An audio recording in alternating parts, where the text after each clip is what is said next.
అందరికీ నమస్తే అండి. ఈ వీడియో వచ్చేసి దోసపిండి ఎలా ప్రిపేర్ చేసుకున్నానో చూపిస్తున్నాను. మనమైతే చాలా రకాలుగా చేసుకుంటాం కదా దోసపిండి.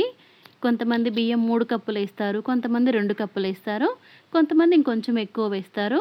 అలాగే కోటా బియ్యం అని, బ్రౌన్ రైస్ అని ఇలా రకరకాలుగా చేసుకుంటుంటాం కదా బియ్యం కూడా మార్చి.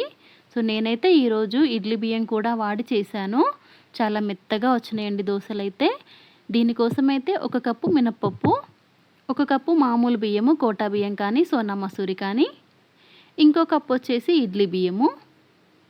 1 కప్పు పప్పుకి 2 కప్పుల బియ్యం అయితే వేశాను. ఒకటి మామూలు ఇంట్లో వాడుకునే బియ్యము, ఇంకోటి వచ్చేసి ఇడ్లీ బియ్యము. ఈ పప్పులు బియ్యం అయితే విడివిడిగా కలిపి నానబెట్టుకోవాలి. పావు టీ స్పూన్ మెంతులు కూడా వేశాను. ఒక 2 సార్లు అయితే కడిగి మంచి నీళ్లు పోసి నానబెట్టేయండి.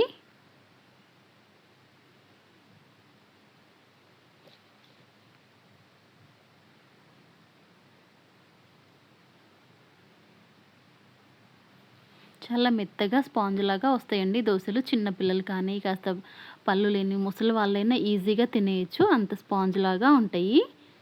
ఇంకా ఒక 5-6 గంటలైతే బియ్యము పప్పు బాగా నానిన తర్వాత మిక్సీ పట్టుకోవాలి. ఇంకా పప్పుకైతే నేను ఏ నీళ్ళల్లో నానబెట్టానో ఆ నీళ్ళు వాడే మిక్సీ పడతాను. అన్ని నీళ్ళు పట్టవు కాబట్టి కొన్ని తీసేసి కొద్దిగా నీళ్ళుంచి మిక్సీ పట్టాలి.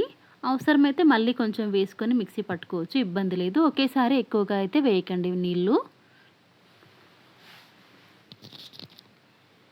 ఇంకా మంచి మెత్తగా పేస్ట్ లాగా అవుతుంది కదా. ఇప్పుడు దీన్ని ఒక గిన్నెలోకి ట్రాన్స్ఫర్ చేసుకోవాలి. పప్పుకైతే ఆ నీళ్ళే వాడాం కానీ బియ్యంకి మాత్రం నీళ్లు మార్చాలండి.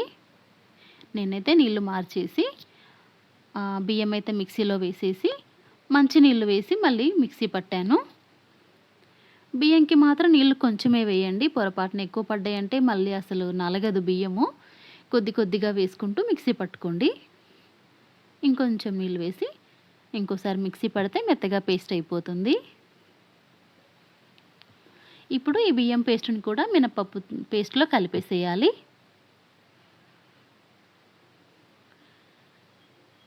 ఇప్పుడు మిక్సీ జార్లో కొన్ని నీళ్లు వేసి ఈ పిండిలో వేయండి. అంటే నేను మిక్సీ పట్టిన పిండి చిక్కగా ఉంది కాబట్టి నీళ్లు వేశాను. ఒకవేళ మీరు మిక్సీ పట్టుకున్న పిండి లూజ్ అయితే ఎక్స్ట్రా నీళ్ళు అయితే వేయమాకండి. ఇప్పుడు చేత్తో కానీ గరిటెతో కానీ బాగా రెండు కలిపేసేసి మూత పెట్టి ఇంకా ఓవర్ నైట్ వదిలేయాలి.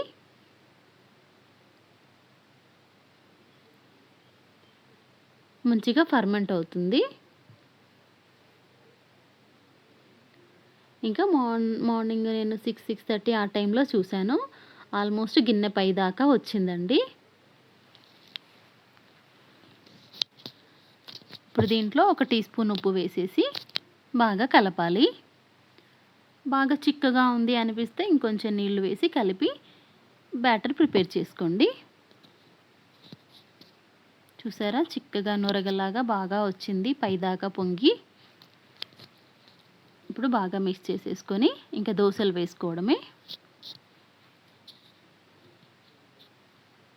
ఇంకా దీంట్లో మనకు వంట సోడాలు ఈనోలు ఏం అక్కర్లేదండి, న్యాచురల్గా మంచిగా ఫర్మెంట్ అయింది కాబట్టి. సో నాకు కొంచెం చిక్కగా అనిపించింది. విడిగా కొంచెం పిండి తీసుకొని దాంట్లో కొంచెం అంటే కొంచెమే నీళ్ళు, ఒక చిన్న టీ కప్పులో పావు కప్పు మాత్రమే నీళ్లు వేశాను. ఇంకొంచెం లూజ్ అయింది.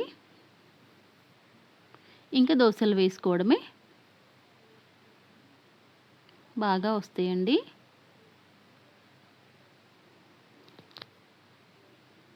అంతే, నూనె కానీ నెయ్యి కానీ కొంచెం వేసేసి కాలిస్తే రెండు వైపులా అయితే రెండు వైపులా మీ ఇష్టం, ఒకవైపు అయితే ఒకవైపే కాల్చుకోండి.